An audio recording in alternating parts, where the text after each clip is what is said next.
And a pleasant good afternoon from Allen Fieldhouse in Lawrence, Kansas, where the Kansas Jayhawks, for the 19th consecutive time, had defeated the Kansas State Wildcats at Allen Fieldhouse. The first edition of the Sunflower Showdown on the hardwood for 2025 goes to the ninth-ranked Jayhawks, who defeat Kansas State 84-74. Welcome into this Sunflower Showdown instant reaction on the 580 Sports Talk YouTube channel, also on our Facebook page, WIBW News. You got an hour and change before the Chiefs kick off, so thanks for hanging out with yours truly. My name is Dan Lucero. I was here at Allen Fieldhouse this afternoon to take it all in, and I saw all 40 minutes of it. If you were a K-State fan, you might have bailed, frankly, after the first 4 minutes of the game, which saw KU take a 14-0 lead and Jerome Tang call 2 of his 4 allotted timeouts before the first media timeout of the game. It looked like this might be the blowout that Vegas forecast. KU was a 14.5-point favorite coming in, and it looked like it might end up being the blowout that many of the more dour K-State faithful would have projected based on their team's performance in recent contests. But a credit to K-State, their effort was solid throughout the 40 minutes. They hung in, dug their heels in, didn't hang their heads over a bad start or over a poor shooting night, and actually made a game of it. Got it to within 6 with 4.5 minutes to play, and that woke up what had been kind of a sleepy Allen Fieldhouse crowd up to that point. And KU was able to get to the free throw line, make their free throws, and execute enough down the stretch to end up with the 10-point margin of victory, as again they win for the 19th straight time over K-State here at Allen Fieldhouse. Let's examine things from the winning perspective first. We'll start with the Jayhawks, and it's really simple when it comes to Kansas. When Hunter Dickinson and Zeke Mayo are this good, they're going to be just about impossible to deal with. Hunter Dickinson in particular took this game over when the second half began. It was a really pivotal stretch because KU had to, or rather K-State had to feel pretty good only being down 10 at halftime after that 14-0 avalanche Kansas started the game with.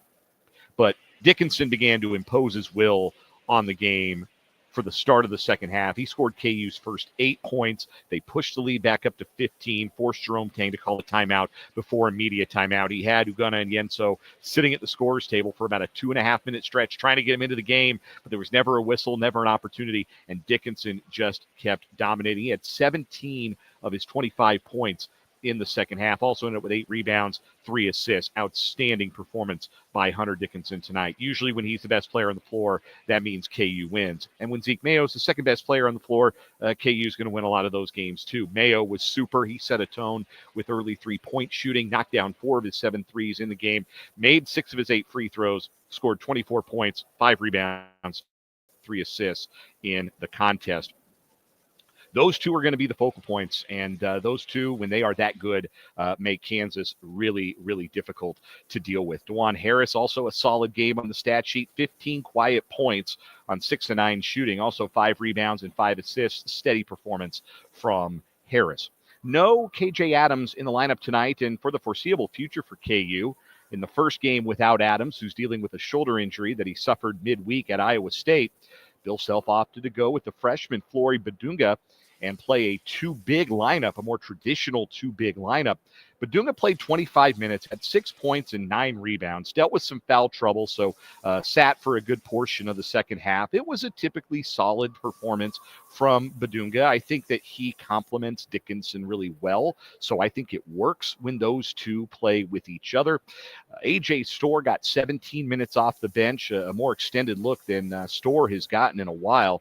In fact, if you don't mind me, I'm going to dig into game notes a little bit and try and see if I can't find out the last time that Storr played that many minutes in a contest. You have to go back to the Brown game to find that many minutes. That's the first time in Big 12 play that Storr's played that many minutes. And he scored 7 points, hit a nice little mid-range jumper, finished an alley-oop, knocked down a 3, but only grabbed 1 rebound in 17 minutes. I don't think that will make Bill Self particularly happy, especially if he's going to be playing minutes at power forward with KJ Adams currently on the shelf. It was actually the difference between K-State's bench guys and KU's bench guys that I thought allowed the game to be close at the end. I thought K-State got really good minutes from their reserves tonight. They played 8 3 off the bench, C.J. Jones, David Castillo, and Ugonna and Yenso. And I think all three of them at one point were positive in the plus-minus department. And in fact, that's how they ended the game. C.J. Jones was +6 in 13 minutes. David Castillo, for the second straight game, led K-State in plus-minus. He was a +15 in his 23 minutes.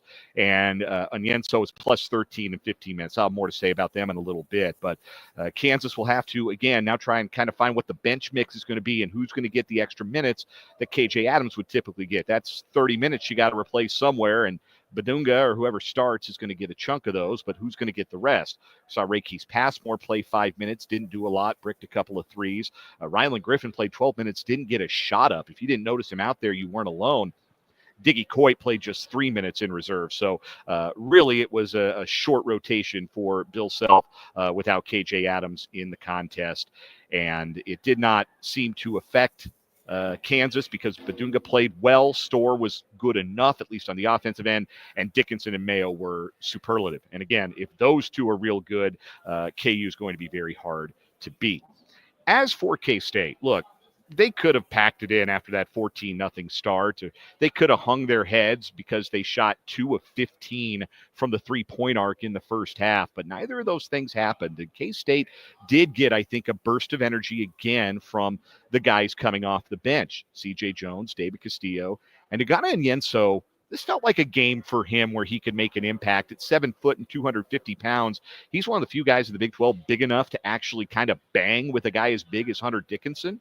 And while Dickinson still had his moments, a lot of his best moments came while Onyenso was off the floor. And in particular, I thought the interplay between Onyenso and Coleman Hawkins was really intriguing. This was Onyenso, to me, his best performance, certainly in Big 12 play for K-State. Finished the game with 9 points, couple of boards, and again, a +13 in his 15 minutes of action.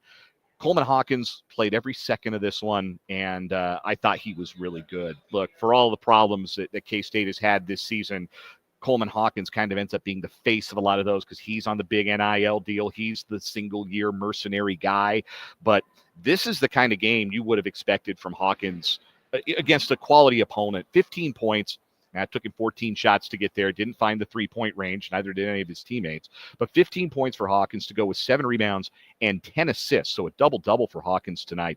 Doing the things that he does well as he can do them on that offensive end. Some foibles on defense. Him and Gasson really struggled to handle Dickinson throughout the game, and the box score bears that out. But it was a solid game from Coleman Hawkins. David Gasson with 13 points, played just 20 minutes. Again, this was more of a matchup for Onyenso, and he was playing well.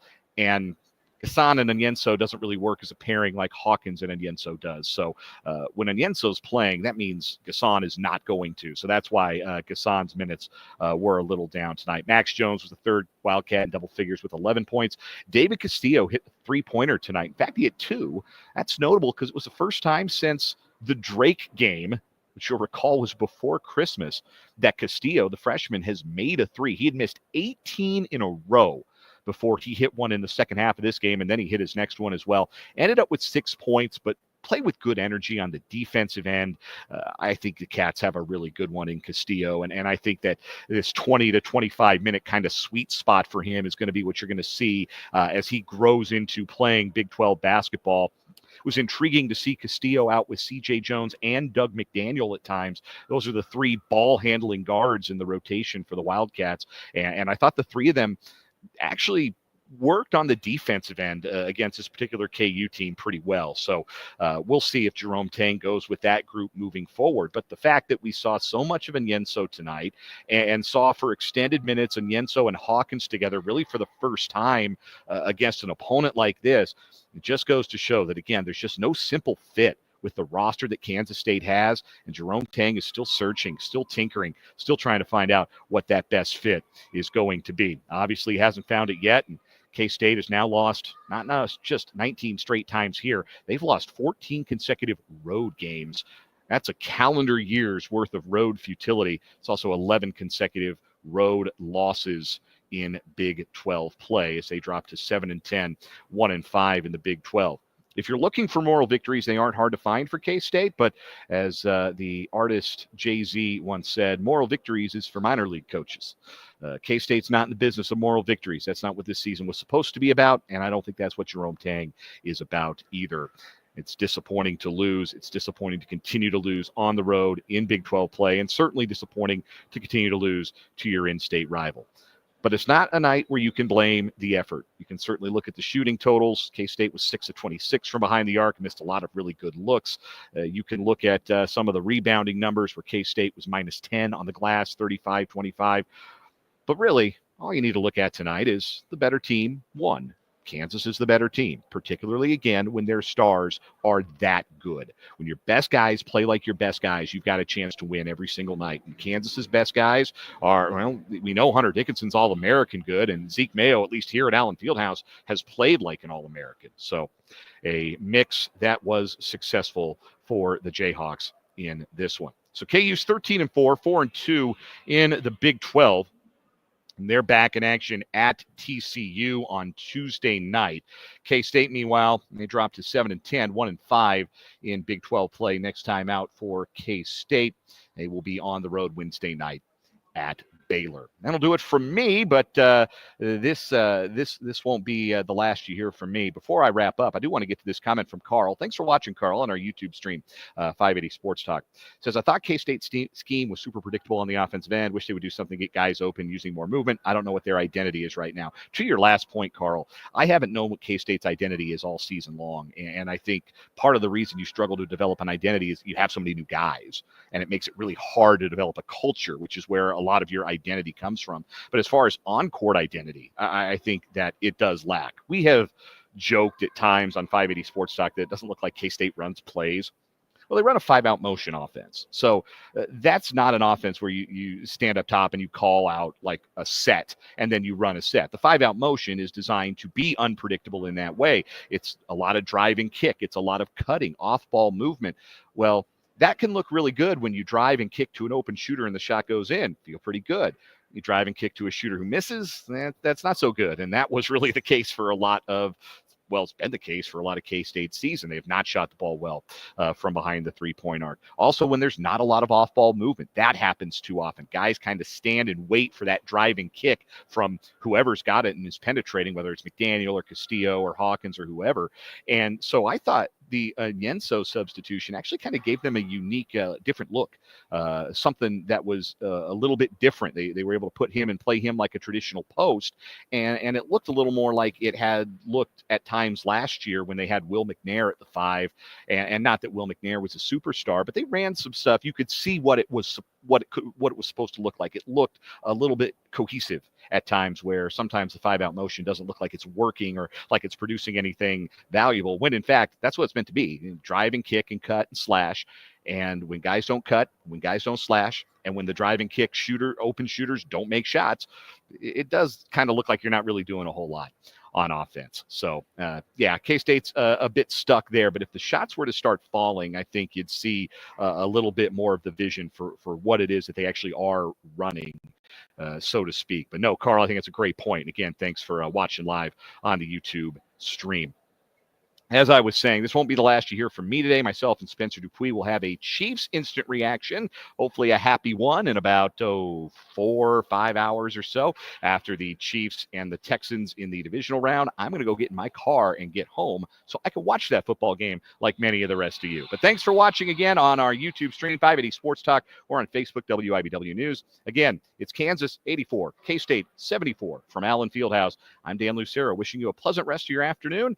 We'll talk to you again in a few hours after the Chiefs game on these same video channels.